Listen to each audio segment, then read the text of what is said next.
बिल्कुल बिल्कुल, मेरी माता रानी, मेरी बिटिया रानी, आपको याद होगा मैंने बर्फ वाला उपाय दिया था, शिवलिंग पे बर्फ जमाने वाला उपाय। लोगों ने किया, बड़ा आराम आया।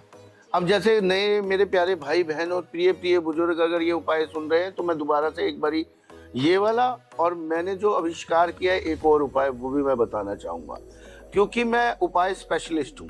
जी बिल्कुल।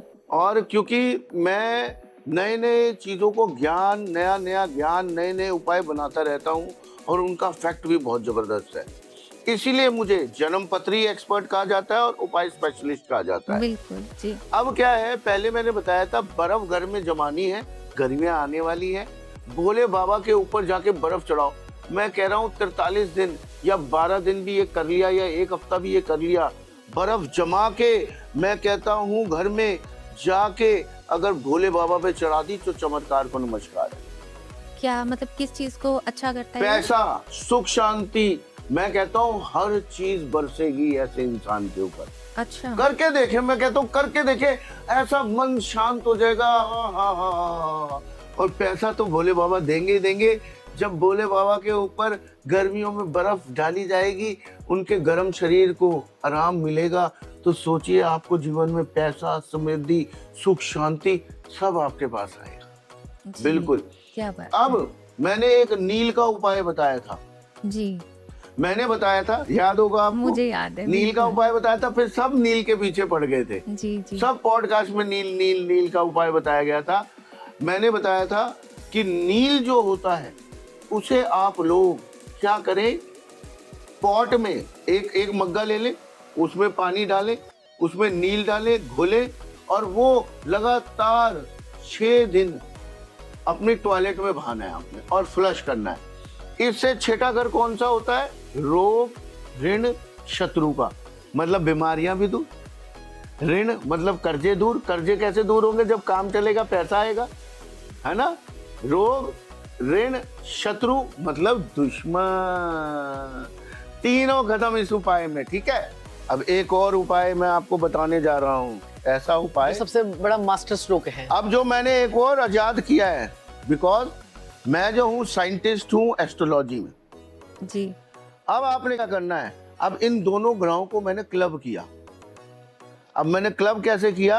बर्फ आपने जमानी है, उसमें नील डाल देना है, 2-3 बूंदे। अच्छा, बर्फ जमानी है। ध्यान पूर्वक मेरे प्यारे भाइयों बहनों और प्रिय प्रिय जनों सुन लो, अगर मेरे नील वाले उपाय से और बर्फ वाले उपाय से अगर आपको आराम आया है तो मैं कहता हूँ इस बारी चमत्कार को नमस्कार करने के लिए तैयार हो जाइए।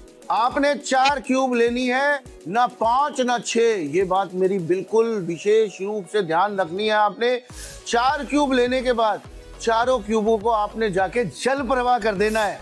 मैं कह रहा हूँ कैसा भी काम होगा, कोई भी काम होगा, बीमारी होगी, रोग होगा, ऋण होगा, शत्रु होगा, शादी नहीं हो रही होगी, पैसा नहीं आ रहा होगा, पैसा अटका हुआ होगा, किसी भी प्रकार का कोर्ट केस, तलाक का केस, जमीन का केस, कुछ भी प्रॉब्लम होगी दूर हो जाएगी। और हाँ, कई लोग कहेंगे गुरुजी हमारे आसपास तो नदी ही नहीं है, तो टेंशन ना कीजिए, चिंता ना कीजिए, आपके गुरुजी आपके लिए भी लेके आए हैं। आपने क्या करना है, चारों क्यूबों को आपने वॉश बेसिन में डालना है, ऊपर से पानी चला देना है, वो बर्फ पिघलती जाएगी, वो नील पिघलता जाएगा, वो सारा जाके गटर में चला जाएगा और आपकी जिंदगी की जो भी रुकावटें होंगी वो दूर हो जाएंगी। छाती ठोक के मेरी गारंटी है ये। और ये उपाय कितने दिन और करना ये है? सिर्फ ये एक बार करना है, बस एक ही बार। और ना थोड़ा सा 5-6 दिन कर दीजिए उपाय, थोड़ा और असर आ जाता है इस चीज का। जी देखो, पहले तो गुरुजी ने आपको जो है ना जो 4 क्यूब वाला उपाय बताया था ना, ये पहले मंदिर में शिवलिंग पे चढ़ाना था। जी। ये आपको पानी वाली क्यूब्स बनानी वो है। पानी वाली क्यूब पानी, और ये जो है ये नील वाली क्यूब्स है। नील वाला, नीला रंग यानी लिक्विड नील आता ही है, जी। उसमें आप 4 क्यूब में डाल दीजिए। उसके बाद फिर आप इसको जो है जाके जल प्रवाह, मतलब ध्यान पूर्वक समझना है इस उपाय को कि इस जो बर्फ की जो क्यूब बना रहे हैं हम, इसमें नील होना चाहिए। बिल्कुल। नीली। और मैं कहता हूँ इतना चमत्कारी उपाय है, इतना चमत्कारी उपाय है। और मुझे पता है मेरे प्यारे भाई बहन और प्रिय प्रिय बुजुर्ग जितने भी हैं, उन्होंने पहले मेरा नील वाला उपाय कर रखा है और मेरा बर्फ वाला भी उपाय कर रखा है। अब मैं मेगा ब्लास्ट लेके आया हूँ, मेगा उपाय लेके आया हूँ। ये करते ही मैं कहता हूँ चमत्कार का नमस्कार है, करते ही चमत्कार अच्छा, को किसी की नमस्कार। राहु की महादशा चल रही है और राहु की अंतर्दशा चल रही है, क्योंकि राहु की महादशा जो होती है ना वो तो हमारी 18 साल की होती है। जी तो राहु की दशा, महादशा, अंतर्दशा किसी की भी चल रही है, जी। या किसी का वर्ष कुंडली में राहु खराब भी आ गया तो भी वो ये उपाय कर सकता है। 4 नील की आइस क्यूब्स लेकर अपने सर से वार कर उसको जो है कि या तो जल प्रवाह कर दे, या फिर उसको जाकर जो है अपने वॉश बेसिन में जाकर उसको पानी चला दे। थोड़ी देर, हाँ, 5 थोड़ी देर मिनट रखकर पानी 5 चला मिनट चला दे, अपने ऊपर से वार जरूर ले। तो ये क्योंकि हमारी जो महादशाएं होती है ना, ये भी हमारे लिए बहुत ज्यादा इंपॉर्टेंट होती हैं, क्योंकि महादशाएं जो है ना, क्योंकि ये आपको ग्रहों के हिसाब से हर इंसान को अलग अलग महादशा लगी होती है। किसी को सूर्य की लगी है तो सूर्य की महादशा 6 साल की होती है, चंद्रमा की 10 साल की होती है। अब मंगल की कहे तो 7 साल की होती है, राहु की 18 साल की होती है। अब राहु के बाद फिर बृहस्पति आता है, बृहस्पति की 16 साल की होती है। बृहस्पति के बाद जो है शनि की जो है वो 19 साल की हो जाती है। शनि के बाद फिर बुध आ जाता है, बुध की 17 साल की होती है। बुध के बाद फिर आपका जो है केतु आ जाता है, केतु की 7 साल की होती है। फिर शुक्र की आती है, वो शुक्र की फिर 20 साल की होती है। तो ये महादशाओं का भी बड़ा खेल होता है। आपकी कौन सी महादशा चल रही है, आपने पहले अपने महादशा नाथ को जो है ना, महादशा नाथ जिसको बोलते हैं, उसको जो है ना पहले आपको स्ट्रांग करना है। सपोज कीजिए मेरी बृहस्पति की चल रही है, मुझे बृहस्पति का तो काम, मैं बृहस्पति के काम कर रही हूँ, तो बृहस्पति को मेरे को स्ट्रांग रखना है, मतलब अपने बृहस्पति को मुझे नेगेटिव नहीं करना। अब संजीव जी की जो है कौन सी चल रही है, संजीव जी आप? चंद्रमा की चल रही है। तो चंद्रमा मतलब क्या होता है, माँ का कारक होता है। चंद्रमा मतलब मन होता है, तो अपने मन को अपने कंट्रोल में रखना है। जब आपका मन ही भागता रहेगा तो फिर आपके चंद्रमा की महादशा भी नेगेटिव हो जाएगी। आपको अपने मन को कंट्रोल में रखना है। किसी की बुध की चल रही है तो? अच्छा, किसी की बुध की चल रही है तो उसको क्या करते हैं, अपनी वाणी को कंट्रोल में रखना है। जिसकी बुध की चल रही है उसको बातें कम करनी है, सुनना ज्यादा है। अच्छा। हाँ, सूर्य की चल रही है तो उसको ईगो कम करनी है, अपनी ईगो में नहीं रहना है। चंद्रमा की चल रही है तो मैंने आपको बताया मन की इच्छाओं का कंट्रोल में करना है। और अगर मंगल की चल रही होगी तो उसको गुस्सा ज्यादा नहीं करना है। अच्छा। क्योंकि वो जितना गुस्सा करेगा उतनी उसकी मंगल की दशा उसको जो है वो पॉजिटिव जोन में लेकर ही नहीं जाएगी। और शनि शनि की चल रही हो तो आपको जो है ना मजदूरों का पैसा नहीं खाना, आपको अपने वर्कर से, को वर्कर से आप जो है ना अपने अच्छा टर्म्स बना के रखने हैं जी। अब यही अगर शनि कुंडली में खराब होगा तो उसके वर्कर ही उसको जो है ना धोखा देंगे। अभी मेरे क्लाइंट आई, उसने मुझे बताया उसकी शनि की महादशा मैंने देखी, उनकी चल रही थी हस्बैंड की, और उन्होंने घर में ऐसी आपस में बात कर ली कि वो जो प्रॉपर्टी है ना उसका सौदा हो गया और क्या कहते हैं कि जो है ना उसके पैसे आने वाले हैं। आप मानोगी नहीं, कान से बस उन्होंने जिस ये बात सुनी कि पैसे आने वाले हैं, रात को 2 बजे उस जो नौकर था उसने बाकी के बाहर के बंदे बुलाकर उनको, वो उठ गए एकदम से कि देखा कि खटर-पटर की आवाजें आ रही हैं, उनका मुंह जो है ना सिराने से दबाकर उनको मार ही दिया।